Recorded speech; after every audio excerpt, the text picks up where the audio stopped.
Coming up tonight, one person taken to hospital and 5 others rescued from vehicles after a flood in Pasir Ris. Malaysia's king confirms UMNO VP Ismail Sabri Yaakob as the country's 9th Prime Minister. Singapore singer JJ Lin dedicates a medley of NDP songs ahead of tomorrow's parade.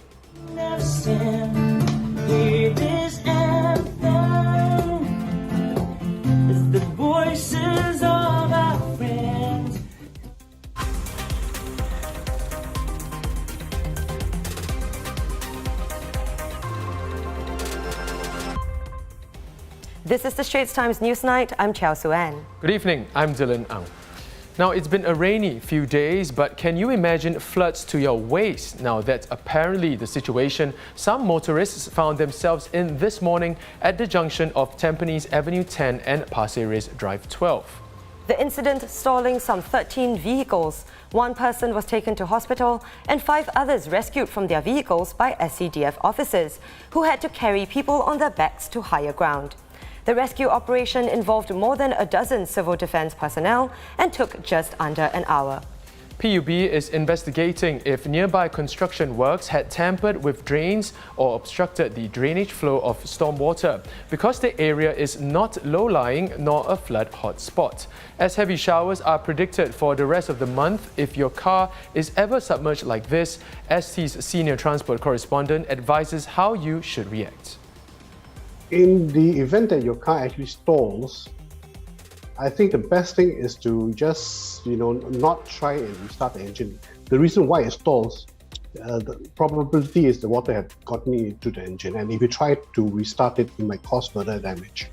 So the thing to do would be just to switch on your hazard lights, leave the vehicle and go to a higher spot in case, in the event that the water keeps rising. There's no point staying in the car, and there's also the added risk of other vehicles colliding with you, and you may get wet a little bit, but it's a safety.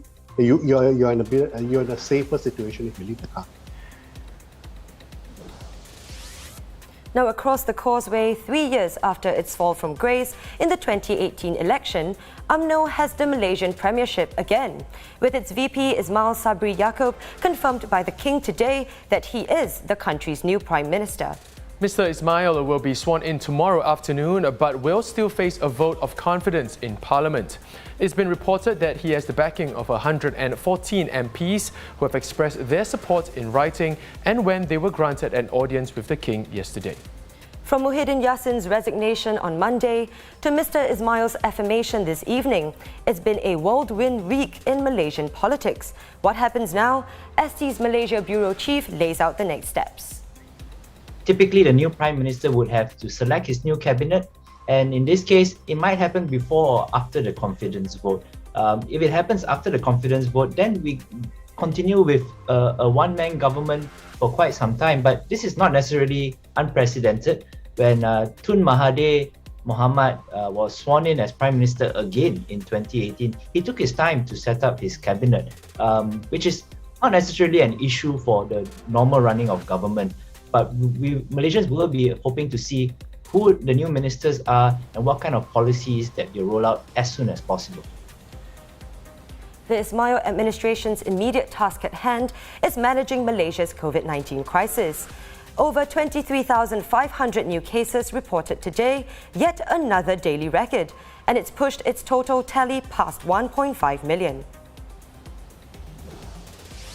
As for Singapore, 36 new locally transmitted cases were reported today. 22 are linked to previous cases and 14 are currently unlinked. 4 imported cases also confirmed today. Meanwhile, 8 F&B outlets have been ordered to temporarily close for flouting COVID-19 rules. These places include Aloha Poke Bistro and Artistic Tea House, both at Jewel Changi Airport. Separately, 22 more eateries and 59 people have been fined. Now, the man blamed for the fatal Lucky Plaza crash in 2019 is expected to plead guilty on September 24th. 65-year-old Chong Kim Ho was driving a car near Lucky Plaza when it plowed into 6 Filipino women, killing 2 of them. The other 4 were injured, 3 grievously. Chong was charged with 3 counts of dangerous driving last September. Now, looking ahead to US Vice President Kamala Harris's first visit to Asia. Her formal engagements here will begin on Monday with a call on President Halimah Yacob at the Istana. This will be followed by a meeting and joint press conference with Prime Minister Lee Hsien Loong. Ms. Harris will also deliver a policy speech, take part in a roundtable discussion, visit Changi Naval Base, and there's an orchid naming ceremony in the itinerary as well. All this before she leaves for Vietnam on Tuesday afternoon.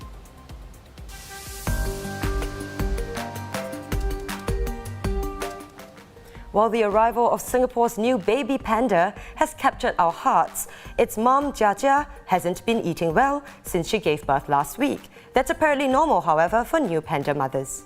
Jia's carers have been giving her electrolytes and glucose solution via syringe to boost her energy and to ensure that she stays hydrated. She'll be given bamboo several times a day and should resume her normal diet soon. With no luck after first mating in 2015 and 7 attempts to conceive, Jia's pregnancy was a huge surprise for her carers. A vet who worked on the artificial insemination says he was in disbelief when he first spotted the fetus's heart. So that very day, it was no different from the previous ultrasound scans. I turned up, I moved in, and I started scanning her. And it's the same signs that we've been seeing for the previous scans that we did in July. The cervix was thickened, the uterus was thickened. And just as I was about to end the session, I saw this little bag of fluid. And I thought, wait a second, this is something that's new. I have not seen this before. And so we carried on the scan, and lo and behold, I actually saw what I thought was a beating heart. And at that premature stage, it was strange because you don't see the whole fetus yet. There was a pile of mesh, but there was this little structure there that looked like the heart. And I didn't believe myself, I didn't believe what I was seeing. I looked at the two keepers that were with me, and I looked back at the screen and didn't want to tell them anything yet because I had to process my thoughts. And as I was keeping my equipment for the day, I said, I don't believe this, but I think Panda is pregnant. And the future is here. You know, I recall being quite intrigued when I first watched the movie I, Robot all those years ago, and it seems that Tesla is about to make that a reality with a humanoid robot prototype due next year. We think we'll probably have a prototype sometime next year that basically looks like this. And it's intended to be friendly, of course, and navigate through a world built for humans and eliminate dangerous, repetitive, and boring tasks. Speaking at the company's AI Day, Musk revealed that the robot will stand at about 173 centimeters and weigh 57 kilos, and is based on the same chips and sensors that Tesla's cars use for self-driving features. We'll have to wait a while for this prototype, but honestly, I am so excited. OnlyFans, the subscriber-only website that's become synonymous with the pornography business, is looking to shift its image. From October, the company will prohibit creators from posting sexually explicit content. Now, they still can put up nude photos and videos though, provided they're consistent with OnlyFans' policy. OnlyFans has attracted more than 130 million users, with its popularity exploding during the pandemic, as sex workers, musicians, and influencers used it to charge fans for exclusive access to personal photos, videos, and other material. Now, the site will focus on more mainstream content.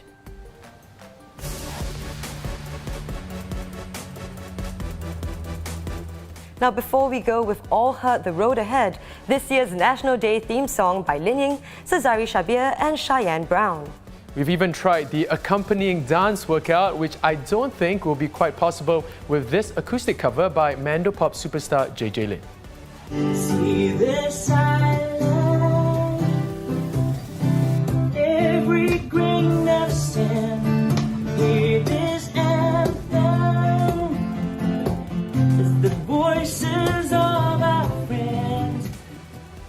That's right, the 40-year-old singer dedicating a medley of Home, Our Singapore and the Road Ahead, just in time for the NDP tomorrow. JJ won't be at the floating platform though, but there'll be plenty of performances you'll want to catch. And that wraps up the Straits Times Newsnight. Do visit straitstimes.com to see more news and videos. You can also subscribe to our YouTube channel by hitting the button below. Have a great weekend and we'll see you next week.